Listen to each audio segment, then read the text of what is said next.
Une petite fille de 6 ans de nationalité luxembourgeoise a été enlevée à la gare de Tourcoing. La voiture du ravisseur quitte les lieux à 12h45. Parce que, en fait, je viens de la gare de Tourcoing. Oui. J'avais en charge de récupérer ma nièce qui venait de Luxembourg. D'accord. Et la chapelle nationale, j'ai une photo ici. D'accord. Je vais prendre la photo.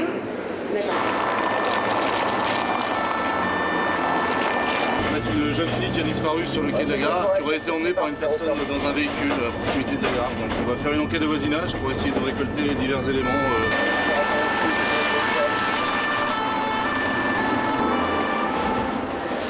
Je vais aller voir le chef de gare, vous faites un tour dans la gare, essayez de voir les usagers s'ils ont vu quelque chose.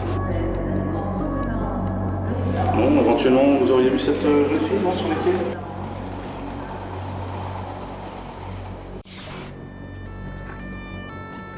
L'enquête de voisinage n'a rien donné. Au palais de justice de Lille, le substitut du procureur est immédiatement alerté par les services de police. Oui, madame, bonjour. Oui, bonjour madame, capitaine Terrier, commissariat de Tourcoing. Je vous appelle parce que nous venons d'être saisis il y a maintenant une petite demi-heure de l'enlèvement très probable d'une enfant de 6 ans par un individu non identifié. Donc des faits qui se sont passés au niveau de la gare de Tourcoing. On a été avisé par une autre personne, de madame Ornard Arlette, qui a téléphoné sur le 17 en disant qu'elle avait été témoin de l'enlèvement d'une petite fille. C'est maintenant au procureur de la République de prendre une décision. Il doit être certain que tous les critères sont réunis. Il faut que l'enlèvement soit avéré, que la victime soit mineure et en danger. Enfin, il faut des éléments d'information permettant de localiser l'enfant ou le suspect. Il faut également, dans la mesure du possible, obtenir l'autorisation des parents. Ce sont les policiers luxembourgeois qui entrent en contact avec les parents de la petite Victoria. La famille est d'accord, au Luxembourg. Très bien. Je le dis au procureur et il t'appelle dans quelques minutes. Une cellule de crise est mise en place au parquet de Lille. Magistrats et policiers rédigent ensemble le message d'alerte qui sera diffusé dans les médias français et belges. Alerter les autorités belges pour leur demander le déclenchement du plan chez eux. Un enfant a été enlevé. Ceci est une alerte enlèvement du ministère de la Justice.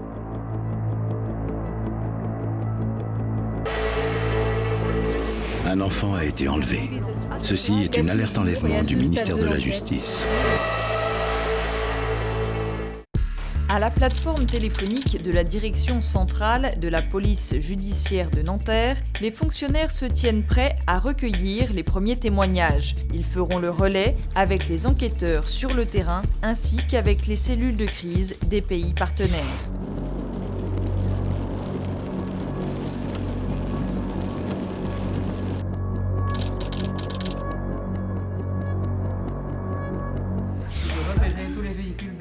Policiers et magistrats belges ont organisé une réunion de coordination au palais de justice de Bruxelles. Après la diffusion du message d'alerte dans les médias, un témoin certifie avoir reconnu la petite Victoria sur une aire d'autoroute proche de la frontière hollandaise. Le témoin a reconnu sur photo l'enfant comme étant la petite Victoria. Donc on a répercuté cette info à la fois aux autorités néerlandaises et aux autorités françaises. Donc tous les efforts sont concentrés en direction des Pays-Bas.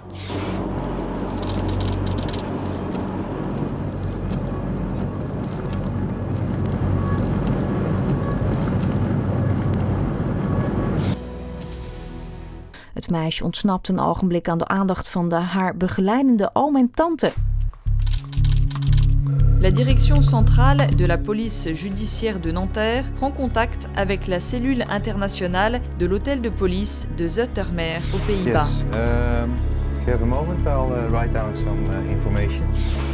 Le dernier témoignage a révélé le numéro de plaque d'immatriculation de la voiture du ravisseur. Une recherche rapide dans la base de données de la police hollandaise permet d'identifier le ravisseur de la petite fille enlevée 4 heures plus tôt à la gare de Tourcoing. À l'étage au-dessus, les enquêteurs préparent l'arrestation du suspect.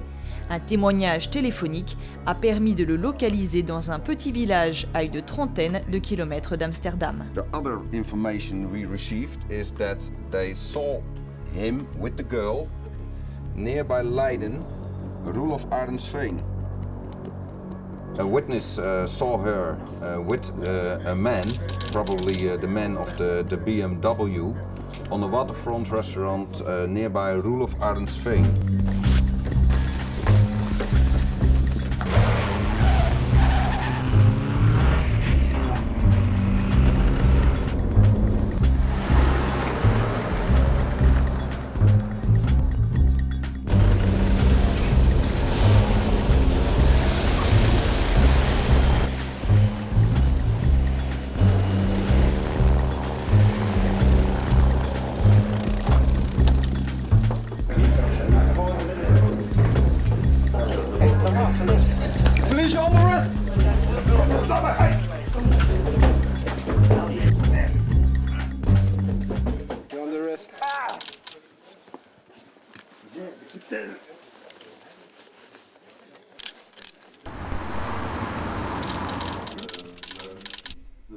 Nous avons tout l'intérêt d'être présents comme observateurs de cet exercice parce que nous sommes aussi engagés dans la création d'un système d'alerte en enlèvement au Portugal et un système qui peut être compatibilisé, coordonné avec des autres systèmes déjà existants dans l'Europe. Un des points plus importants, c'est la facilité de communication que j'ai pu observer qui existait entre toutes les entités et tous les pays engagés dans cet exercice. On espère que dans quelques mois, Portugal va être aussi partie de ce groupe de pays dans l'Europe qui a un système alerte à enlèvement. Cet exercice a été un succès. Le plan alerte-enlèvement étendu au niveau européen a montré son efficacité puisqu'il y a eu une parfaite diffusion de l'information, de l'enlèvement de cet enfant dans les pays qui étaient concernés par cet exercice. On a vu que les autorités policières et judiciaires ont su communiquer entre elles pour que, très rapidement, l'ensemble de la population de ces différents pays soit mobilisée pour permettre de retrouver l'enfant sain et sauf dans les heures qui ont suivi l'enlèvement.